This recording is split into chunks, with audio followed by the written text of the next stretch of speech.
আমরা পরীক্ষা দিলেই ফেল করি। আর ফেল করবো না কেন? আমরা তো পড়ার সময় পাই না। কারণ 365 দিনে 1 বছর, এর মধ্যে 52 দিন শুক্রবার, তাহলে থাকে কত? 313 দিন।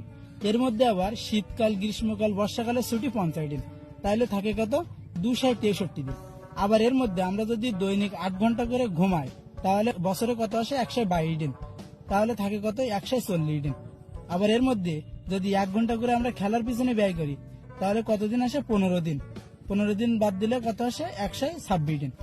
এর মধ্যে যদি 2 ঘন্টা করে খাওয়া আর গোসল করার পিছনে ব্যয় করি, তাহলে 30 দিন চলে যায়, তাহলে থাকে কত? 96 দিন। এর মধ্যে আমরা প্রত্যেক দিন কথা বলার পেছনে 1 ঘন্টা করে ব্যয় করি, তাহলে বছরে কতদিন হয়? 15 দিন। তাহলে 15 দিনে যদি বাদ দেয়, তাহলে থাকে কত? 81 দিন। এর মধ্যে আমরা পরীক্ষা দেই খালি 35 দিন, তাহলে থাকে কত? 46 দিন। এর মধ্যে ঈদ আছে, বিভিন্ন উৎসব আছে, কনসার্ট আছে, এইসব জায়গায় যেতে যেতে আমাদের 40 দিন চলে যায়, তাহলে আর থাকে কয়দিন? মাত্র 6 দিন। এর মধ্যে আমরা তো বছরে 3 দিন কমপক্ষে অসুস্থ থাকবো, তাহলে আর থাকে কত? 3 দিন বাদ দিলে 3 দিন থাকে। এই 3 দিনের মধ্যে আমরা ঘুরতে যাবো আবার কমপক্ষে 2 দিন, তাহলে থাকে কত? 1 দিন। এমন কি মনে হচ্ছে একদিন আমাদের পড়ার সময় থাকে না? জন্মদিন কোথায় যাবে?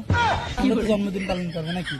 তার মানে জন্মদিনেও 1 দিন চলে যায়, তার মানে আমাদের পড়ার সময় পায় না। তো তাহলে আমরা পরীক্ষায় ফেল করবো না কেন? এই জন্য আমরা পড়ার সময় পাই না বলে পরীক্ষায় ফেল করবো, ঠিক আছে?